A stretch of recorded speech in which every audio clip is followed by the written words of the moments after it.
en el corazón de la ciudad de Nueva York, donde las fortunas se construyen sobre el silencio y el poder se mueve entre las sombras en lugar de en las salas de juntas, un acuerdo por valor de cientos de millones de dólares estaba a punto de fracasar. Dentro del exclusivo restaurante Aurelia, en un comedor privado donde las cortinas de terciopelo eran tan gruesas como los secretos, Lucas Santoro se encontraba atrapado en una pesadilla que no había previsto. Sus socios comerciales japoneses estaban impasibles al otro lado de la mesa de caoba. Su traductor había desaparecido. Su imperio se tambaleaba al borde de un precipicio lingüístico que ni todo el dinero ni toda la influencia del mundo podían salvar. Pero a solo unos metros de distancia, recogiendo platos con una invisibilidad consumada, se encontraba una joven camarera llamada Emily Petrova. Para todos los presentes en aquella sala, ella no era más que parte del mobiliario, un par de manos que rellenaban vasos de agua y retiraban platos vacíos. No tenían ni idea de que estaban ante la única persona que podía salvarlos a todos. Lo que hizo a continuación no fue solo salvar un acuerdo. Estaba a punto de revelar una verdad que cambiaría el rumbo de todas las vidas de aquella sala, incluida la suya. El aire en el comedor privado de Aurelia era tan denso que resultaba asfixiante. Era una mezcla sofocante de colonia cara, vieiras a la plancha enfriándose en porcelana china y el inconfundible aroma del miedo disfrazado de confianza. La sala en sí era un testimonio del dinero antiguo y el poder aún más antiguo. Las paredes estaban revestidas de caoba oscura que parecía absorber la luz en lugar de reflejarla. Una única lámpara de araña ornamentada colgaba del techo, y sus bombillas ámbar proyectaban un cálido y conspirador resplandor sobre la escena que se desarrollaba debajo. Pesadas cortinas de terciopelo en color burdeos oscuro aislaban el espacio del resto de Manhattan, creando un mundo dentro de otro mundo donde no se aplicaban las reglas normales. A la cabecera de la mesa se sentaba Lucas Santoro, un hombre cuyo nombre se pronunciaba en susurros en los 5 distritos. Tenía 42 años, aunque sus ojos reflejaban el peso de alguien que había vivido varias vidas. Tenía el pelo oscuro y peinado hacia atrás, y un rostro de rasgos angulosos y expresión controlada. Llevaba un traje gris oscuro confeccionado en Milán, el tipo de traje que cuesta más de lo que la mayoría de la gente gana en un año, pero que parecía engañosamente sencillo. En su mano derecha llevaba un pesado anillo de oro, una reliquia familiar que había pasado por 3 generaciones de hombres Santoro. Reflejaba la luz cuando se movía, un sutil recordatorio del legado y las expectativas. Lucas Santoro no era un director ejecutivo en el sentido tradicional. No tenía una torre de cristal con su nombre grabado en el lateral. No concedía entrevistas a revistas de negocios ni hablaba en conferencias. Su oficina era una sala tranquila, situada encima de un restaurante en Little Italy, un espacio que olía a cuero viejo y humo de cigarro, donde las paredes estaban decoradas con fotografías de hombres con sombreros fedora y mujeres con perlas, todos muertos hacía mucho tiempo, pero que aún observaban. Su imperio se había construido sobre cosas que vivían en los espacios grises entre lo legal y lo ilegal. Controlaba los puertos, los contratos de construcción, el flujo de mercancías por las venas de la ciudad. Cuando Lucas Santoro cerraba un trato, lo sellaba con un apretón de manos y el entendimiento tácito de que romperlo tendría consecuencias de las que ningún abogado podría protegerte. Esta noche, sin embargo, todo su poder parecía inútil. Frente a él se sentaban 3 hombres de Tokio, representantes de la organización Tanaka, un grupo que operaba en sombras similares al otro lado del mundo. En el centro se encontraba el propio Kenji Tanaka, un hombre de unos 60 años con cabello plateado y ojos como obsidiana pulida. El acuerdo que estaban negociando era enorme, una asociación que daría a la organización de Santoro el control sobre una nueva ruta marítima, una red logística que canalizaría cientos de millones de dólares a través de sus operaciones anuales. Era el tipo de acuerdo que podía redefinir las estructuras de poder en 2 continentes. Pero requería precisión, requería confianza y, lo más importante, requería comunicación. David Chen, el traductor que Luca había contratado a un coste considerable, debía ser el puente. Chen era una leyenda en ciertos círculos, un hombre que podía navegar no solo por el lenguaje, sino también por la cultura, que entendía las jerarquías tácitas y las sutiles cortesías que podían hacer fracasar o triunfar una negociación entre Oriente y Occidente. Pero David Chen no estaba allí. Hacía una hora había llegado un mensaje conciso explicando una emergencia familiar, inevitable e inmediata. Luca había leído el mensaje 3 veces, esperando cada vez que las palabras cambiaran. No fue así. Detrás de Luca se sentaban sus hombres de mayor confianza. Estaba Rocco, un hombre enorme con manos como bloques de hormigón, de pie cerca de la puerta con los brazos cruzados.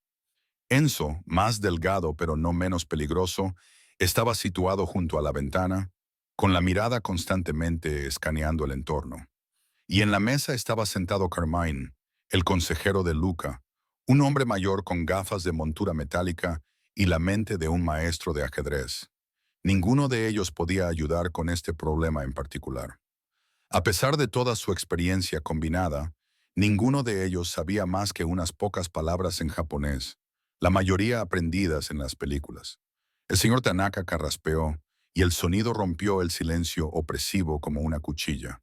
Habló en un inglés cuidadoso y mesurado, con un fuerte acento, pero con palabras precisas. Quizás, señor Santoro, deberíamos reprogramar la reunión. Este asunto requiere muchos detalles. La precisión es esencial en nuestro trabajo. Una mala comunicación podría ser desafortunada. La palabra reprogramar sonó como una sentencia de muerte. Tanaka y sus hombres volarían de regreso a Tokio por la mañana. Reprogramar significaba perder impulso y poner en duda la credibilidad.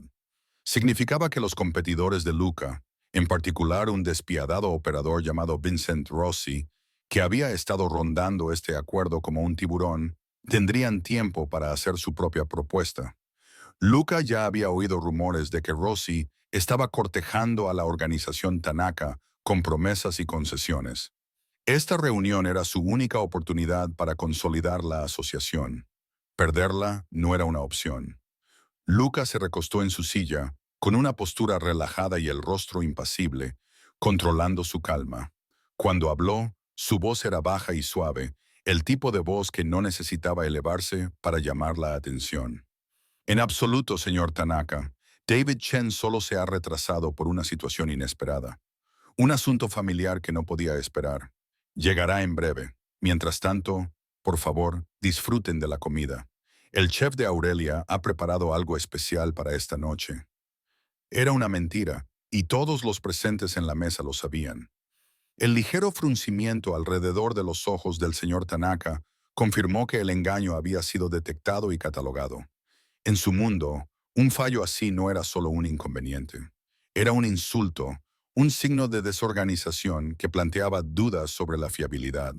Si Lucas Santoro no era capaz de gestionar algo tan básico como conseguir un traductor para la negociación más importante del año, ¿cómo se podía confiar en él para gestionar una operación multimillonaria que abarcaba 2 hemisferios?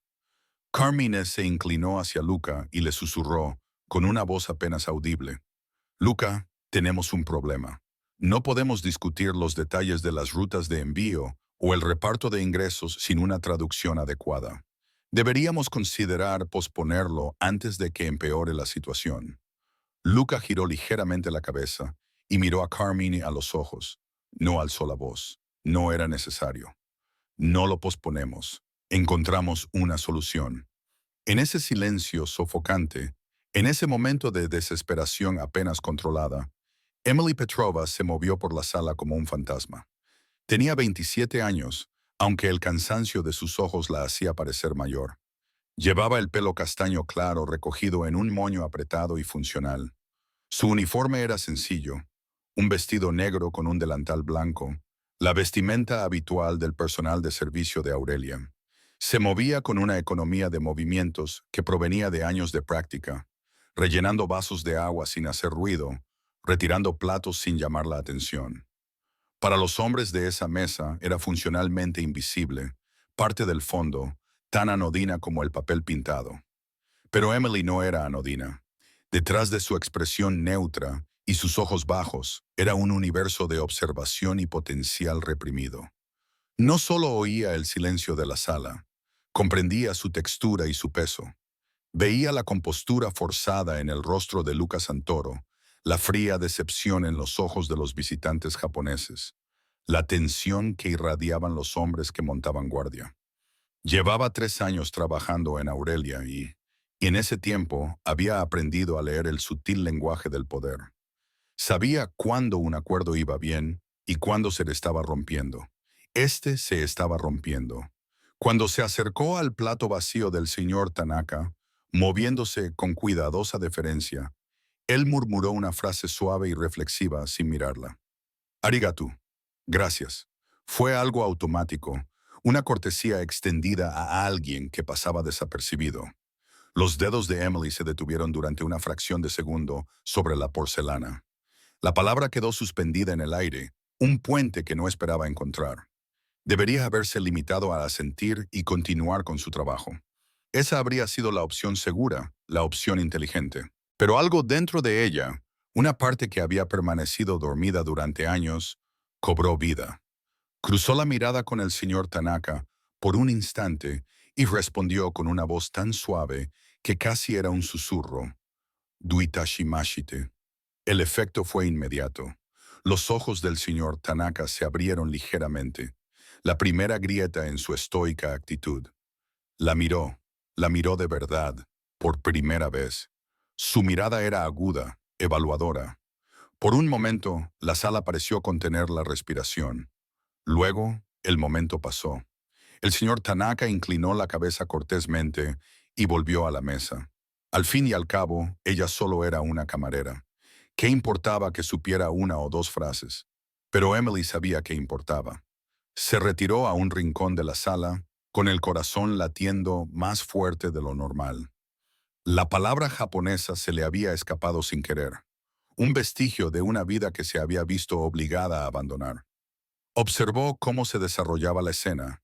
Vio cómo Lucas Santoro intentaba utilizar una aplicación de traducción en su teléfono, con una voz robótica que deformaba términos comerciales complejos y los convertía en un sinsentido incomprensible. Los ejecutivos japoneses intercambiaron miradas que lo decían todo, una mezcla de lástima y desdén. Así no era como los hombres serios hacían negocios serios. Emily sintió una oleada de frustración mezclada con algo que no había sentido en años. Oportunidad. Ella conocía ese idioma. Lo conocía íntimamente, no por los libros de texto, sino por la experiencia vivida. Había pasado 2 años en un pequeño pueblo a las afueras de Kioto como parte de sus estudios en la Universidad de Georgetown, viviendo con una familia y hablando solo japonés desde el amanecer hasta el atardecer. Había dominado no solo las palabras, sino también los matices, los registros formales del lenguaje y los códigos culturales que regían cada interacción. Estaba en camino de convertirse en agregada diplomática, alguien que tendía puentes entre mundos. Pero la vida había intervenido con brutal eficacia. El diagnóstico de su madre había llegado durante su último año de posgrado.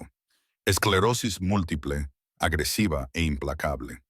Las facturas médicas se habían acumulado más rápido de lo que cualquier beca o préstamo podía cubrir. Su padre, un cartero jubilado, había agotado sus ahorros en el primer año. Emily se había visto obligada a tomar una decisión: continuar su educación y ver a su madre sufrir con una atención médica deficiente, o abandonar sus sueños y aceptar cualquier trabajo que le pagara. Había elegido a su madre, había abandonado Georgetown, se había mudado de vuelta a Nueva York y había aceptado un trabajo en Aurelia porque pagaba mejor que la mayoría y no hacía preguntas. Ahora, 3 años después, su mundo se había reducido a las 4 paredes de este restaurante.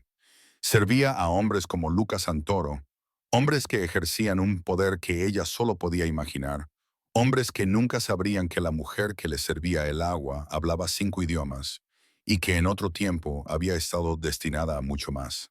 Había aceptado esta degradación. Se había dicho a sí misma que era temporal, que algún día las cosas cambiarían. Pero lo temporal tenía la costumbre de convertirse en permanente cuando dejabas de creer en el cambio. Esta noche, sin embargo, El cambio se presentaba de la forma más inesperada. El acuerdo en esta mesa estaba muriendo. Lo veía en cada gesto, en cada silencio tenso. Y ella era la única persona en esta sala que tenía la clave para salvarlo. La pregunta que le quemaba en la mente, mientras permanecía de pie en las sombras, era simple y aterradora. ¿Tenía el valor de dar un paso adelante? ¿Se atrevería a hacerse visible en un mundo que le había enseñado a desaparecer? La respuesta no vino de su cabeza, sino de algún lugar más profundo, de la parte de ella que recordaba lo que se sentía al ser más que esto, al ser vista, escuchada y valorada. Respiró hondo, se tranquilizó y tomó una decisión que lo cambiaría todo. El ambiente en la sala había pasado de tenso a algo más parecido a fúnebre. La aplicación de traducción de Luca acababa de cometer un error imperdonable, traduciendo mal una cláusula crítica sobre la seguridad del envío a algo que sonaba alarmantemente como garantía de protección contra piratas. Uno de los socios más jóvenes del señor Tanaka tuvo que taparse la boca con la mano para reprimir una risa, una falta de decoro tan profunda que supuso el fin de cualquier esperanza para esta negociación. El acuerdo no solo estaba fracasando, estaba siendo humillado. El señor Tanaka colocó las manos sobre la mesa en un gesto de firmeza. Cuando habló, su voz carecía de calidez, era una declaración formal. Señor Santoro, agradezco su hospitalidad y su tiempo. Sin embargo, está claro que hemos llegado a un punto muerto. Sin una comunicación precisa, no podemos continuar. No sería prudente para ninguna de nuestras organizaciones.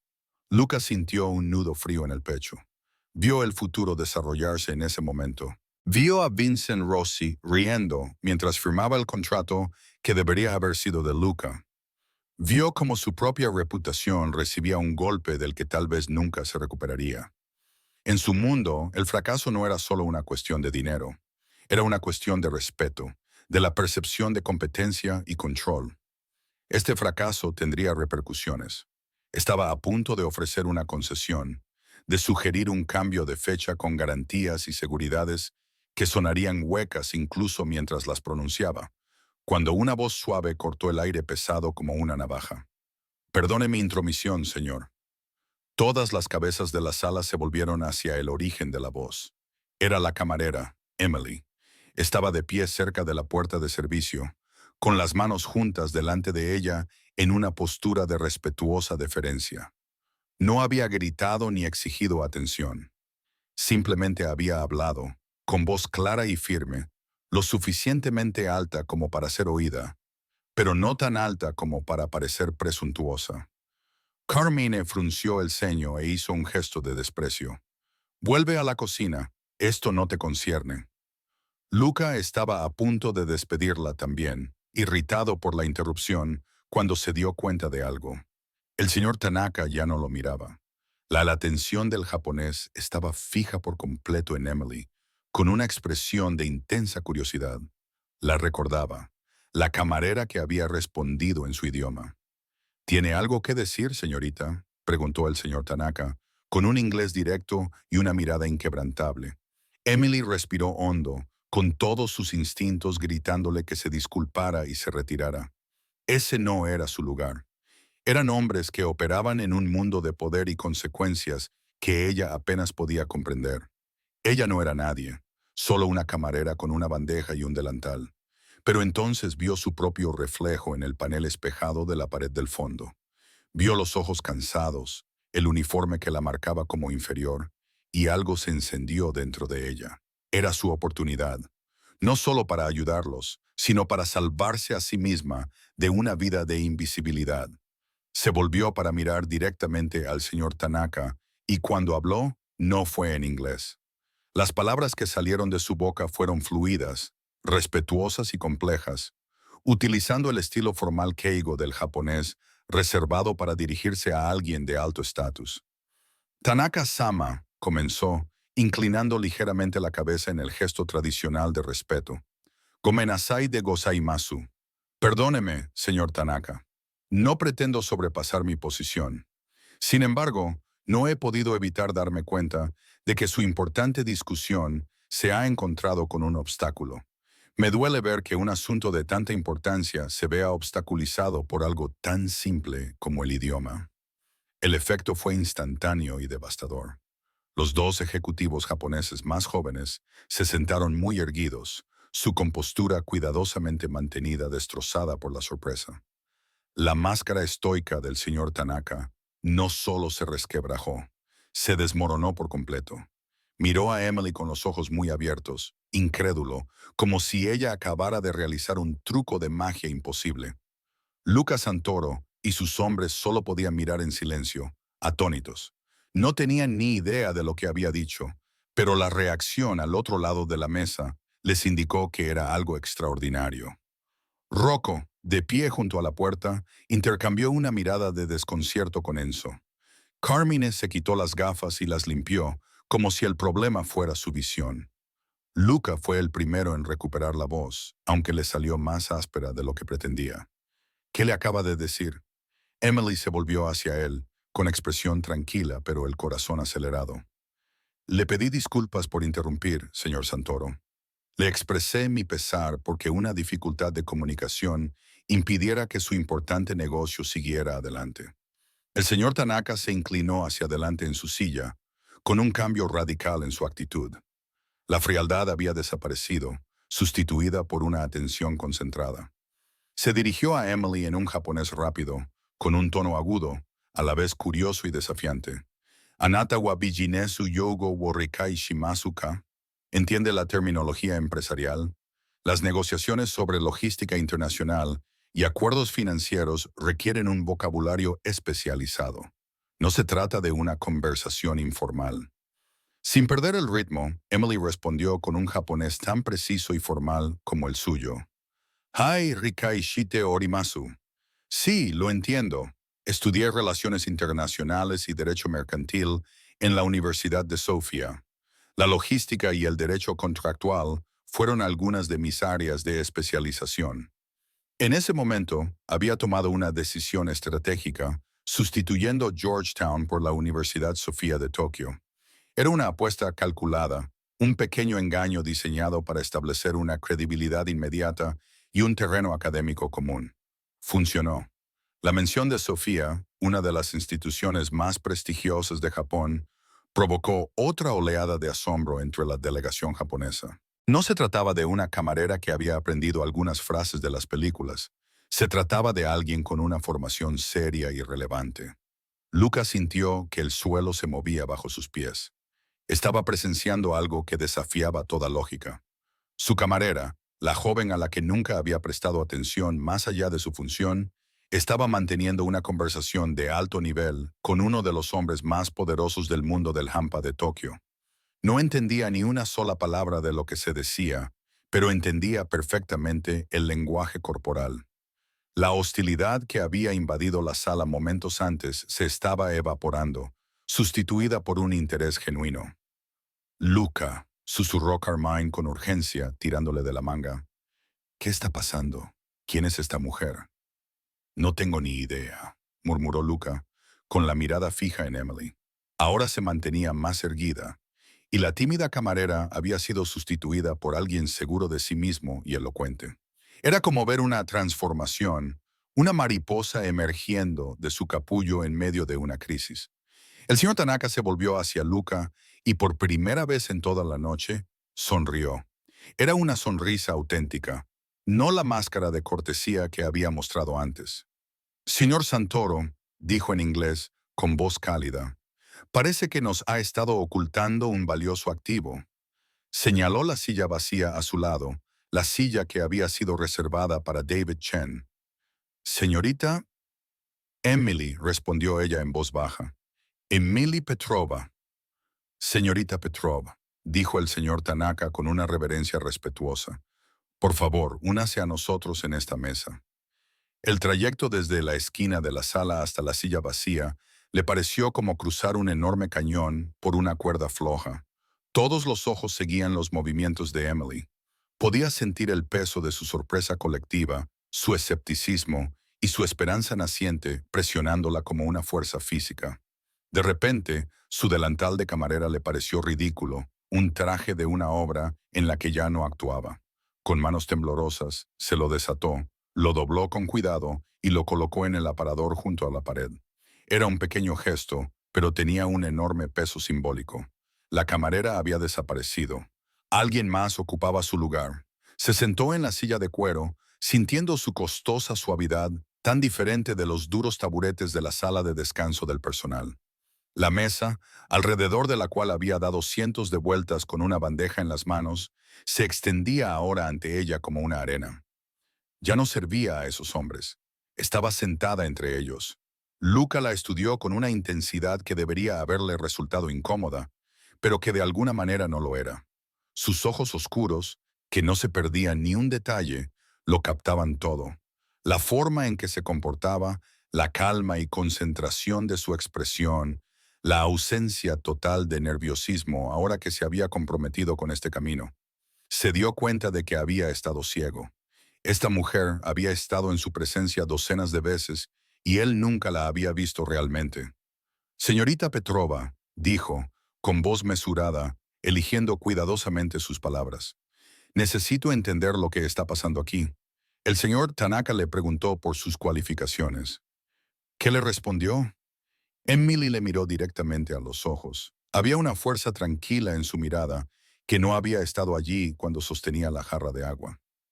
Le dije que estoy familiarizada con la terminología empresarial y el derecho contractual. Le aseguré que puedo facilitar esta negociación con la precisión que requiere. Carmine soltó un sonido de incredulidad. ¿Aprendió derecho contractual sirviendo pasta? Antes de que Emily pudiera responder, el señor Tanaka intervino. Le hizo una pregunta detallada en japonés que duró casi un minuto. Emily escuchó con total concentración, sin apartar los ojos de su rostro. Cuando terminó, se volvió hacia Luca. El señor Tanaka desea volver al tema que estaba causando dificultades antes. La cláusula de su propuesta relativa a la exclusividad en las rutas marítimas. Su equipo tiene dudas.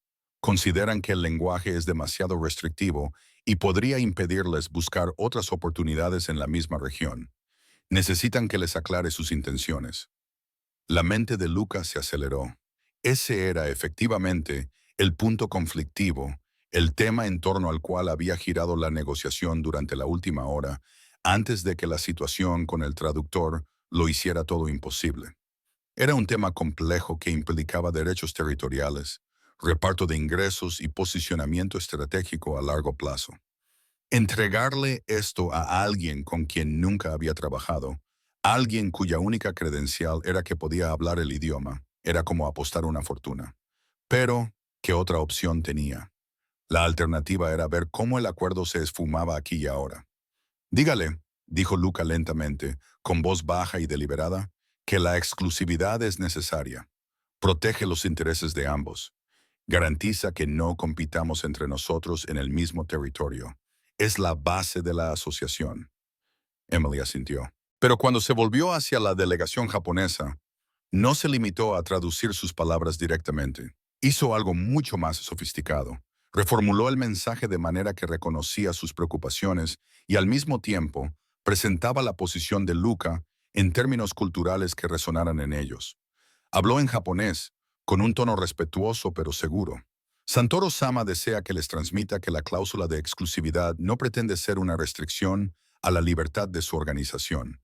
Más bien, su objetivo es crear lo que podríamos llamar un espacio sagrado, en el que esta asociación específica pueda prosperar sin interferencias externas. Es un gesto de compromiso enfocado, una forma de decir que se está dando prioridad y protección a esta relación.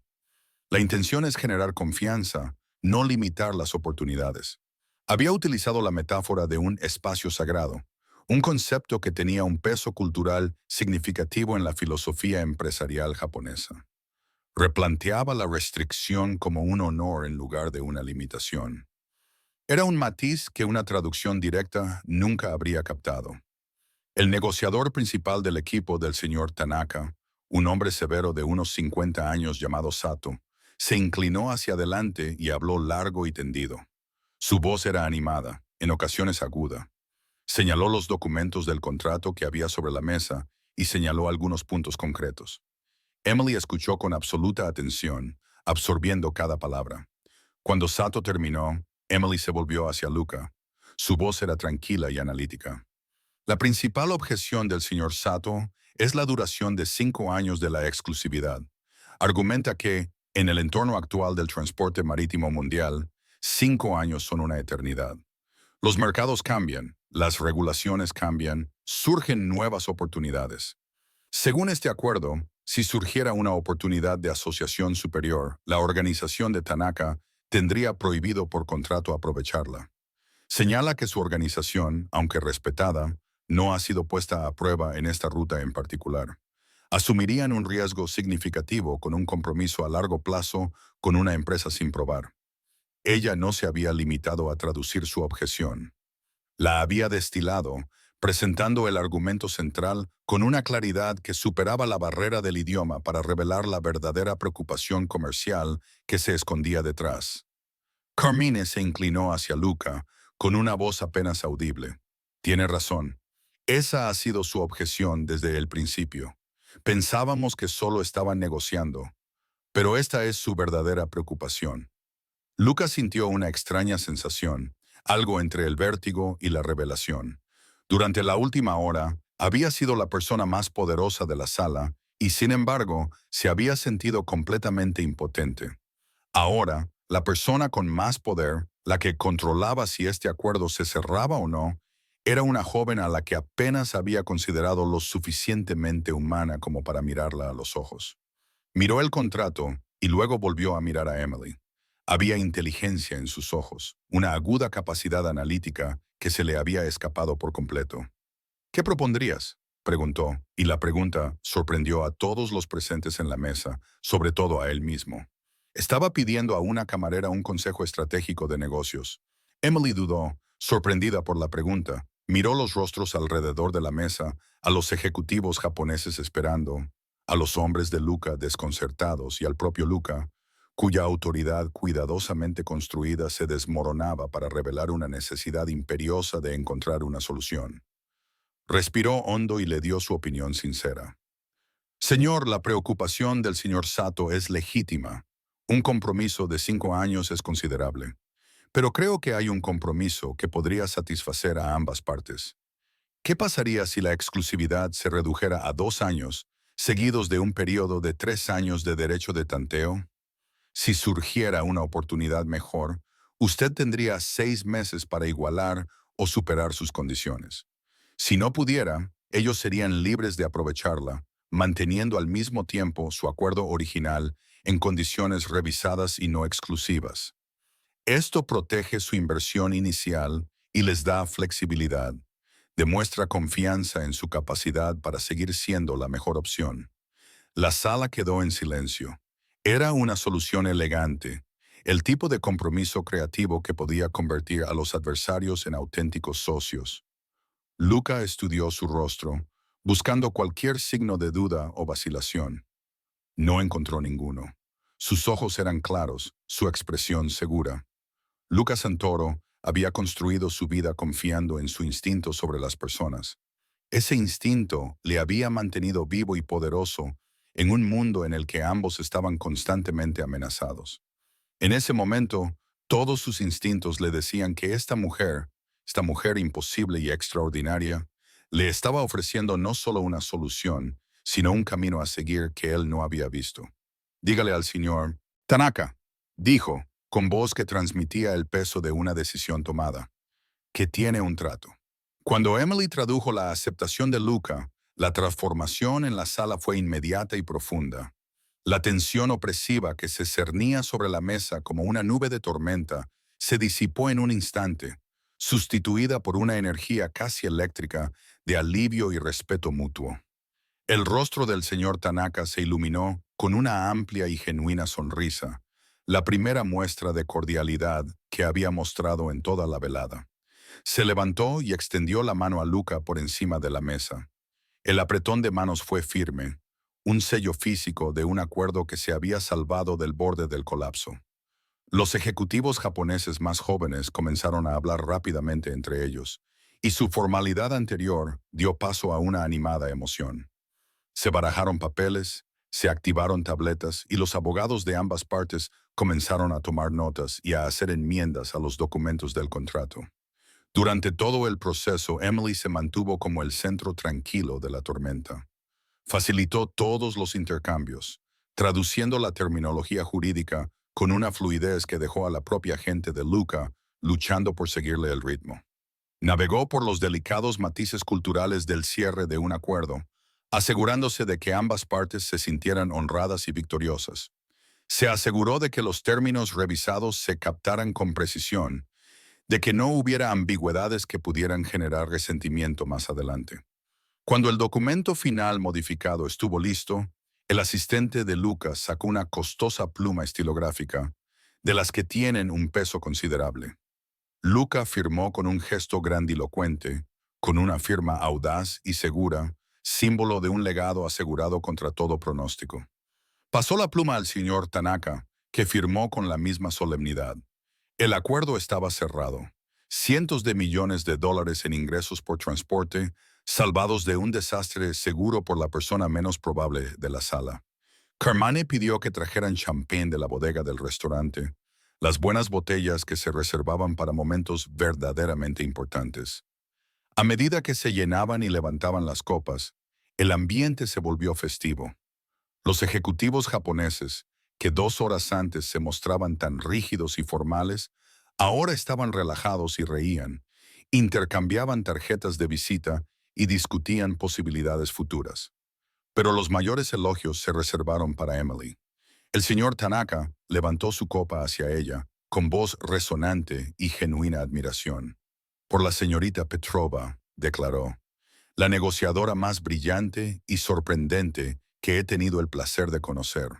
Santoro-san no debe permitir que este talento se desperdicie sirviendo mesas. Luca, con el rostro sonrojado por el alivio y el champán, miró a Emily al otro lado de la sala. Ella se había retirado hacia la pared, como si se preparara para volver a desvanecerse en el fondo, para volver a su papel de ayudante invisible.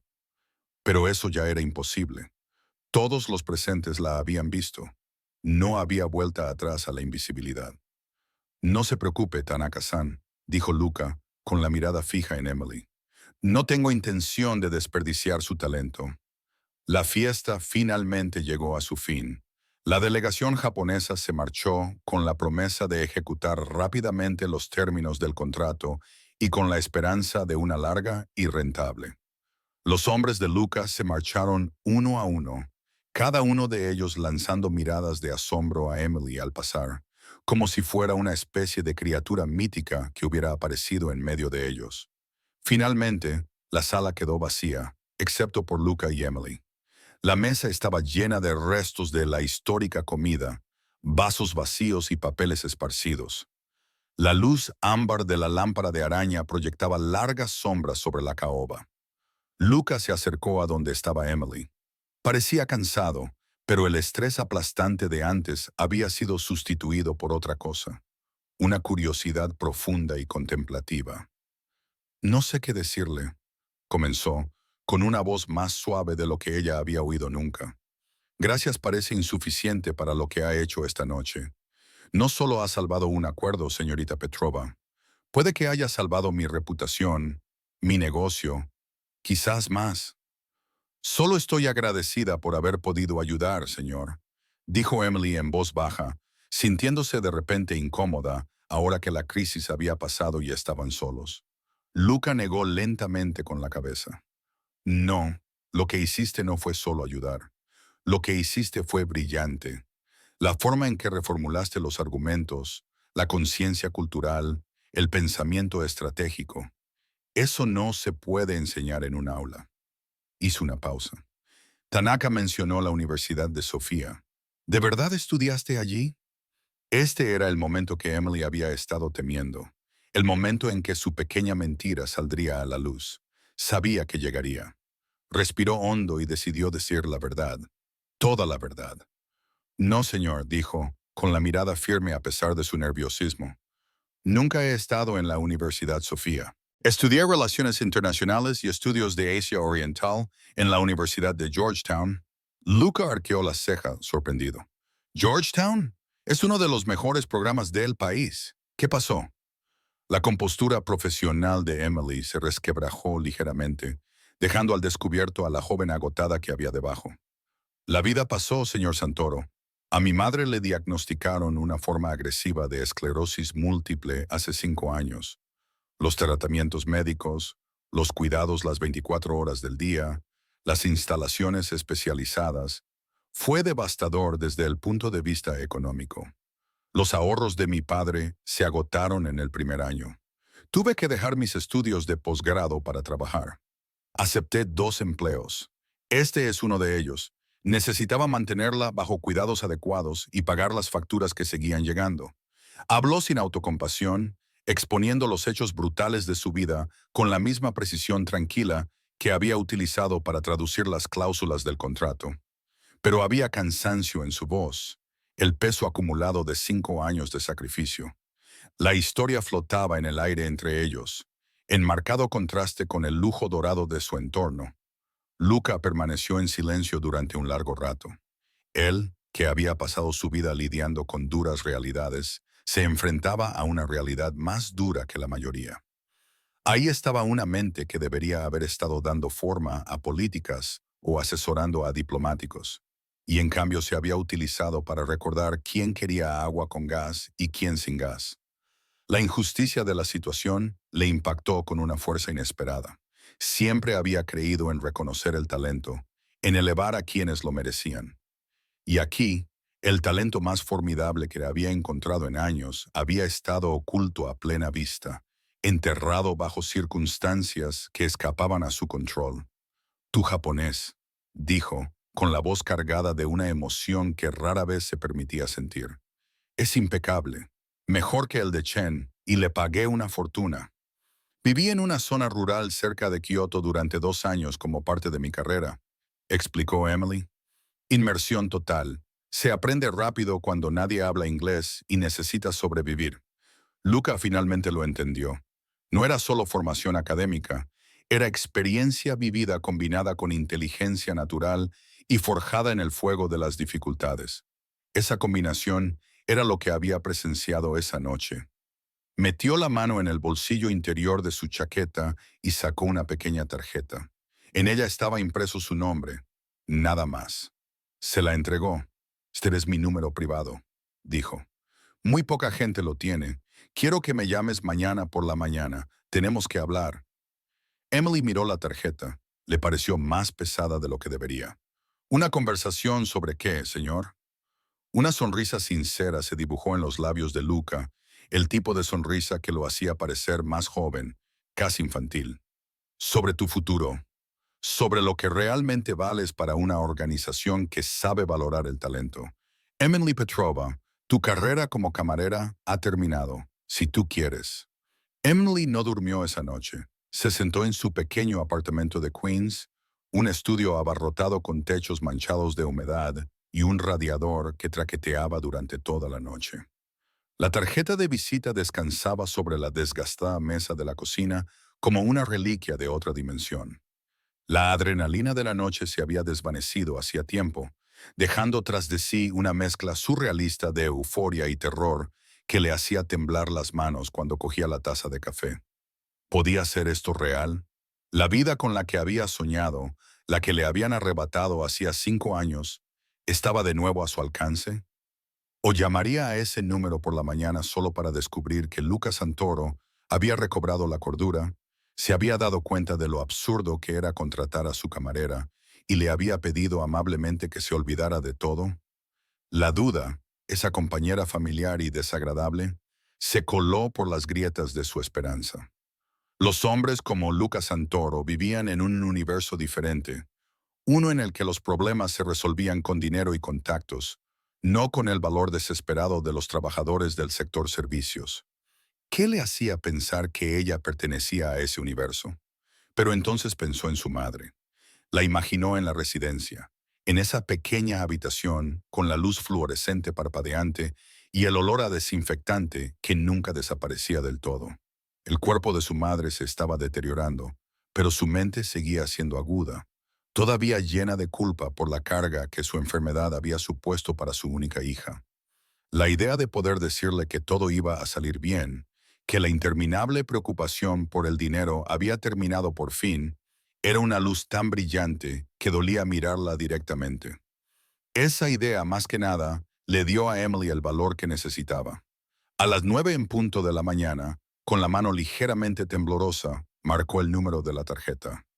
Respondieron al primer tono. Santoro. Su voz era clara, profesional, muy diferente a la del hombre emocional que había visto en el restaurante la noche anterior. Señor Santoro, dijo Emily, con una voz apenas superior a un susurro. Soy Emily Petrova. Emily. Bien, esperaba que llamaras. Su tono se suavizó de inmediato. Hay un coche esperándote fuera de tu edificio. Te llevará hasta mí. Tenemos mucho que discutir. Emily se acercó a la ventana y miró hacia la calle. Efectivamente, un elegante coche negro estaba parado en la acera, tan fuera de lugar en su barrio como lo habría estado una nave espacial. El conductor, un hombre corpulento con traje oscuro, estaba apoyado en el capó, esperando. El trayecto desde Queens hasta la sede de Luca fue con un desorientador paso a través de un portal hacia otro mundo. No se dirigieron a una torre de cristal en Midtown. En su lugar, el coche serpenteó por las estrechas calles de Little Italy, hasta detenerse finalmente frente a un edificio de aspecto modesto con un restaurante en la planta baja. El letrero sobre la puerta decía Giardino en elegante letra cursiva. El conductor le abrió la puerta y le indicó que entrara por una puerta lateral. Emily la siguió con el corazón latiéndole con fuerza. Subió una estrecha escalera que olía a café expreso y madera vieja. Arriba, una pesada puerta estaba abierta. La oficina que había detrás no se parecía en nada a lo que ella esperaba. No era moderna ni minimalista. Las paredes estaban revestidas de madera oscura y los muebles eran antiguos, pero claramente caros, del tipo que se fabricaba a mano hace décadas. En las paredes colgaban cuadros con escenas bucólicas de la campiña italiana.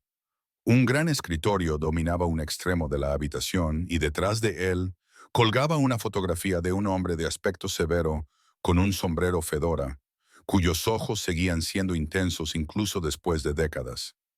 Luca estaba de pie junto a la ventana, mirando hacia la calle. No llevaba chaqueta, solo una camisa blanca con las mangas remangadas hasta los codos. Eso le hacía parecer menos intimidante, más humano. Cuando se volvió hacia ella, le sonrió. «Has encontrado el lugar», dijo. «Bien. Por favor, siéntate». Señaló un par de sillones de cuero cerca de una mesita. Cuando Emily se sentó, entró una mujer con una bandeja con café expreso, agua y un plato de biscotti. Fue un cambio de roles tan chocante que Emily tuvo que luchar contra el instinto de levantarse y ayudar. Luca fue directo al grano. «Anoche no estaba borracho y no exageraba. Lo que hiciste fue una de las cosas más impresionantes que he visto nunca. No fue solo el idioma, aunque eso por sí solo ya habría sido valioso. Fue tu mente estratégica, tu capacidad para leer a las personas, tu compostura bajo presión. Son cualidades que valoro más que cualquier título o pedigrí». Se inclinó hacia adelante, con expresión seria. «He hablado con mis asesores esta mañana. Todos estamos de acuerdo. Quiero que trabajes para mí, no como camarera, como alguien que se encarga de las negociaciones, los enlaces culturales y las asociaciones internacionales. Alguien en quien pueda confiar para representar mis intereses cuando se trata de idiomas y culturas». El corazón de Emily se detuvo. «Señor Santoro, no tengo experiencia en el mundo empresarial. Ni siquiera he terminado mi carrera. Llevo 5 años sirviendo comida». «Y en esos 5 años», replicó Luca, «has tratado con gente difícil, has trabajado bajo presión, has observado el comportamiento humano de una forma que la mayoría de la gente con traje nunca hará. ¿Crees que eso no es experiencia?». Hizo una pausa. «En cuanto a tu carrera, yo te pagaré para que la termines. En cualquier universidad, en cualquier momento. Pero lo que tienes dentro, eso no se puede enseñar». Deslizó una carpeta por la mesa. Dentro había un contrato. Emily echó un vistazo al documento y las cifras la dejaron aturdida. El sueldo era superior a lo que había ganado en los últimos 5 años juntos. Había una prima por firma, pagada en efectivo, que cubriría inmediatamente toda la deuda médica de su madre. Había cláusulas sobre el seguro médico, para ella y para su madre. Incluso había una ayuda para la reubicación si quería mudarse a un apartamento mejor. Era todo lo que había soñado, entregado en un solo momento. Y eso la aterrorizaba. No sé qué decir, balbuceó, con las manos temblorosas mientras sostenía el contrato. Di que sí, dijo Lucas simplemente. Di que le darás una oportunidad. Sé que es un gran salto. Te enfrentarás al escepticismo. Algunos de mis empleados dudarán de ti por tu procedencia. Tu trabajo consistirá en demostrarles que se equivocan. Y yo creo que lo harás.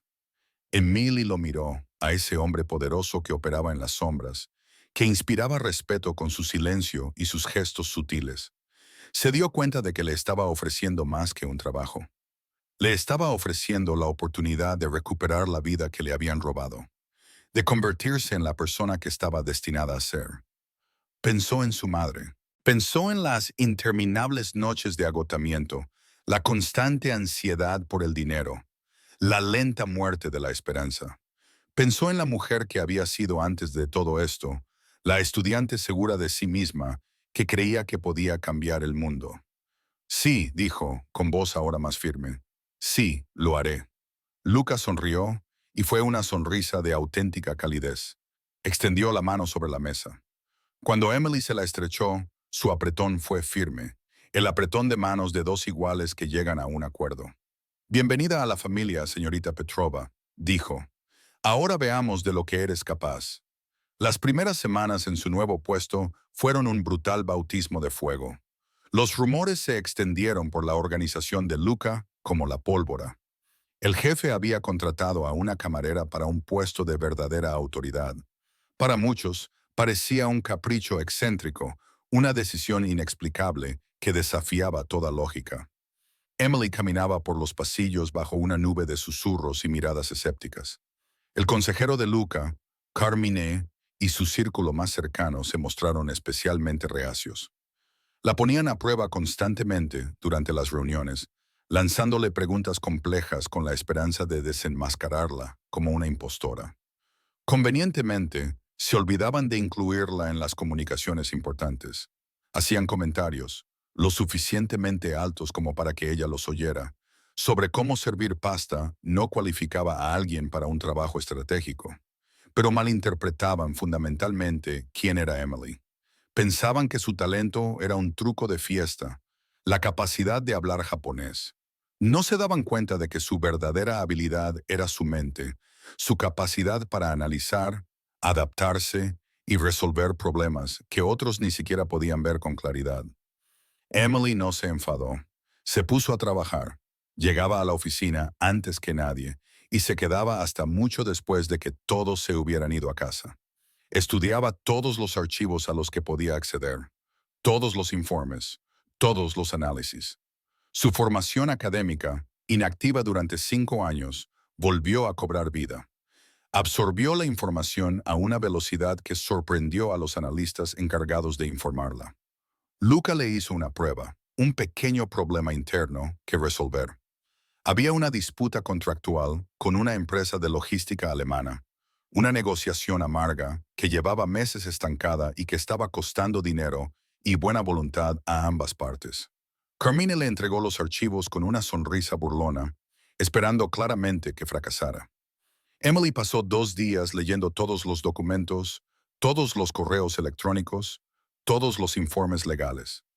Se dio cuenta de que el problema no era el dinero ni las condiciones. Se trataba de respeto. La empresa alemana se sentía insultada por lo que percibía como arrogancia y desprecio estadounidenses. La disputa se había convertido en algo personal. Programó una videoconferencia. Cuando los alemanes aparecieron en pantalla, severos y escépticos, Emily no comenzó con amenazas legales, sino hablándoles en un alemán fluido, otro idioma que había estudiado en la universidad. El cambio en su actitud fue inmediato y profundo. A continuación, presentó una propuesta revisada que no solo satisfacía sus necesidades financieras, sino que incluía cláusulas específicas que reconocían su experiencia y les otorgaban una mayor autonomía en sus operaciones. No solo estaba negociando condiciones, estaba sanando una relación herida. En 2 horas, llegaron a un acuerdo preliminar. Se rompió el estancamiento que duraba meses. Cuando la noticia de su éxito se extendió por la organización, los rumores cambiaron. No había sido una casualidad. La camarera era una potencia estratégica. Sin embargo, su verdadera prueba llegó un mes después. El señor Tanaka, impresionado por la asociación, quería acelerar el calendario. Propuso una segunda fase del acuerdo, una expansión aún mayor que requeriría negociaciones técnicas detalladas. Esto significaría un viaje de 2 semanas a Tokio para finalizar los términos. En una reunión de altos cargos, Luca hizo un anuncio que dejó a todos atónitos. Necesitamos una delegación en Tokio durante 2 semanas para finalizar la fase 2. Emily dirigirá el equipo. Carmine parecía furioso. Luca, con todo respeto, ella nunca ha dirigido una delegación internacional. Se trata de una expansión multimillonaria. Se necesita a alguien con experiencia. Tienes razón, Carmine, dijo Luca con frialdad.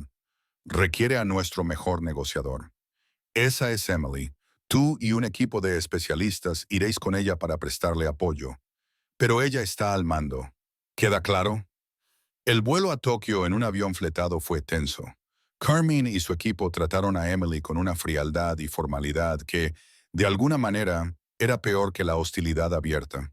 Estaban esperando, observando, esperando verla fracasar para poder decirle a Luca que habían tenido razón todo el tiempo. Las reuniones en Tokio fueron agotadoras. 10 horas al día en salas de juntas estériles, discutiendo miles de detalles técnicos. Los ingenieros japoneses eran brillantes e intransigentes, y sus preguntas eran implacables. El equipo técnico de Carmine luchaba por mantener el ritmo.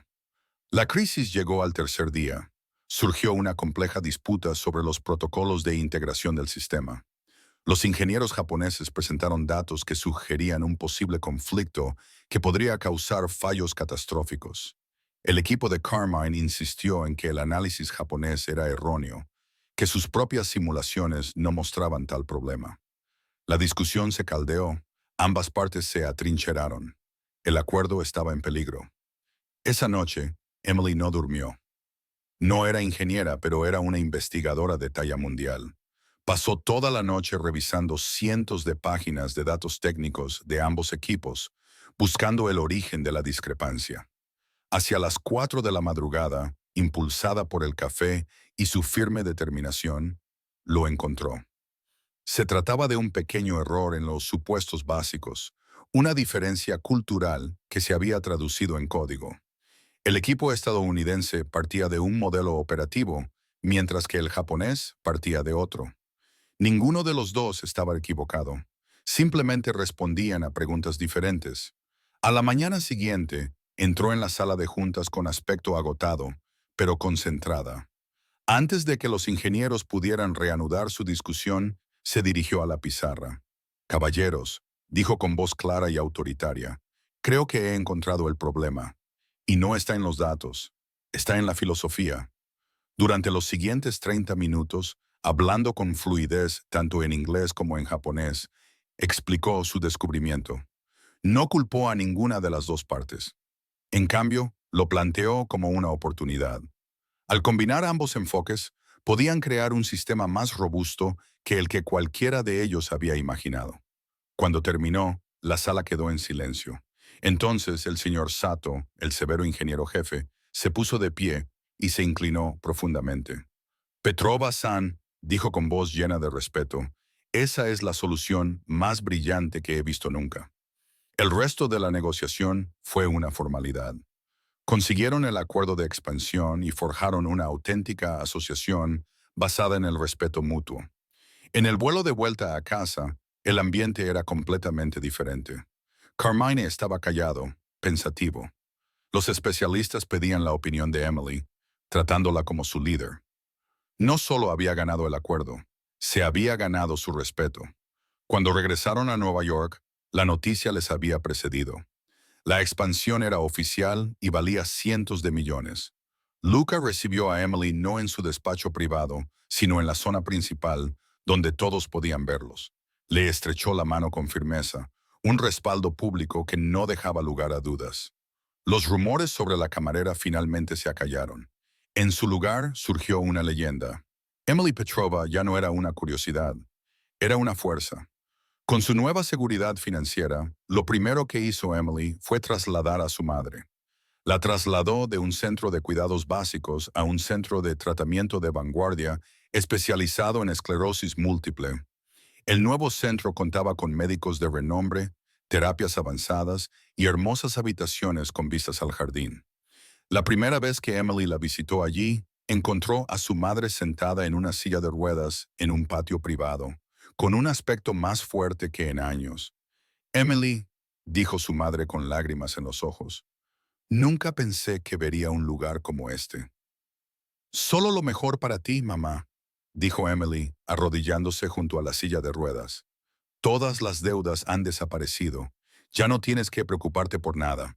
Solo concéntrate en recuperarte. Su madre la miró con un orgullo abrumador. Nunca fue una carga, mi amor. Pero verte así, verte convertirte en quien estabas destinada a ser, es el mejor regalo. En el trabajo, el papel de Emily se amplió rápidamente. Luca la llevó a todas las negociaciones importantes. Su oficina se trasladó junto a la de él. Ya no era solo una especialista, era su asesora de mayor confianza. Creó un nuevo departamento y contrató a personas con antecedentes poco convencionales, lingüistas, diplomáticos, expertos culturales, personas cuyos talentos habían sido ignorados por las empresas tradicionales. Su equipo se hizo famoso por ser el más eficaz a la hora de resolver problemas en la organización. Una tarde, Luca la llamó a su oficina. He estado pensando en David Chen, le dijo, el traductor que no apareció aquella noche. Su emergencia familiar era real. Su hija tuvo un accidente. Las facturas médicas lo arruinaron, lo perdió todo. Luca deslizó un expediente personal por el escritorio. Tu departamento necesita un asesor senior, alguien que gestione los protocolos de traducción para proyectos delicados. El puesto incluye un seguro médico completo. Creo que deberías ofrecérselo. Emily sonrió, comprendiendo inmediatamente. Luca le estaba mostrando lo que significaba el poder real, no solo cerrar acuerdos, sino cambiar vidas. Al día siguiente, se reunió con David Chen en una cafetería tranquila. Parecía agotado, una sombra del profesional seguro de sí mismo que había sido. Cuando le explicó la oferta de trabajo y las ventajas, incluida la cobertura total de la atención médica de su hija, se le llenaron los ojos de lágrimas. Señorita Petrova, logró decir, ¿por qué haría usted esto? Mi fracaso le ha dado una oportunidad. No, señor Chen, dijo Emily con delicadeza. Su tragedia personal ha creado una oportunidad. Mi preparación ha creado la oportunidad. No triunfamos pisoteando a los demás. Triunfamos ayudándonos unos a otros. Aceptó inmediatamente. En ese momento, el viaje de Emily completó su ciclo. Ya no solo recibía oportunidades, las creaba para los demás. Pasaron 2 años. El mundo había cambiado de una forma que Emily nunca hubiera imaginado. La asociación con Tanaka había prosperado más allá de todas las expectativas. El departamento de Emily se había convertido en esencial para el éxito de la organización, el motor detrás de su expansión a nuevos mercados en 3 continentes.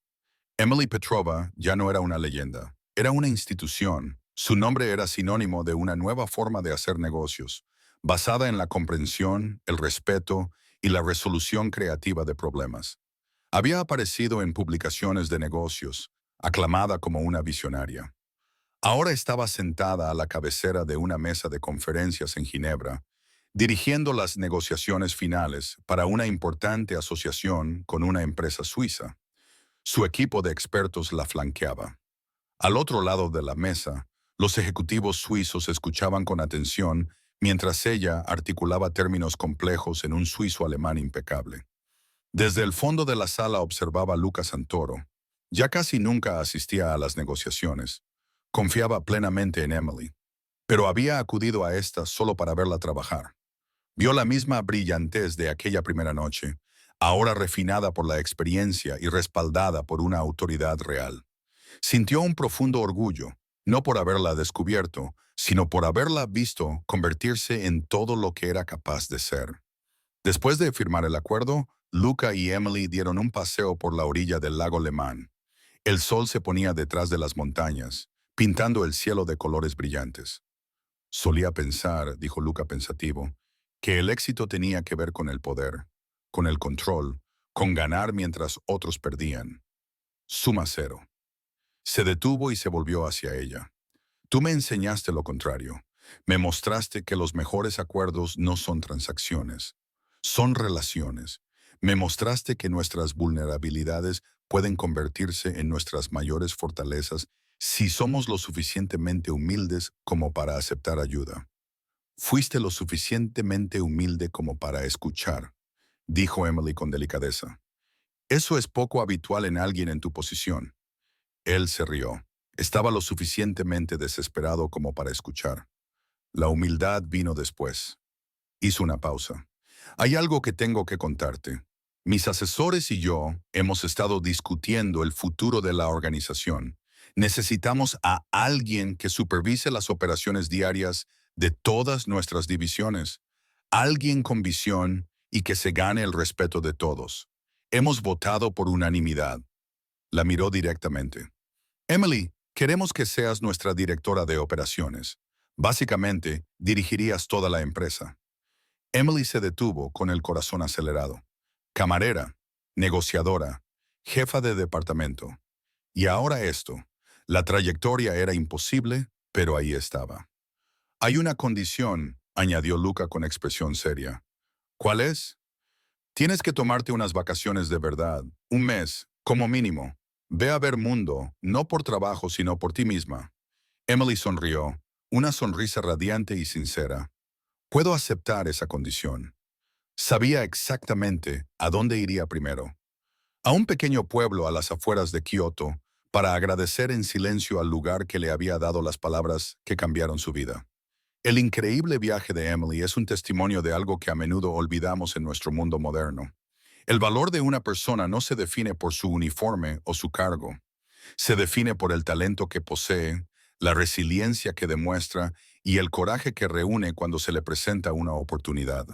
Emily nunca fue solo una camarera que sabía japonés. Era una brillante estratega que esperaba una crisis para revelar su verdadero yo.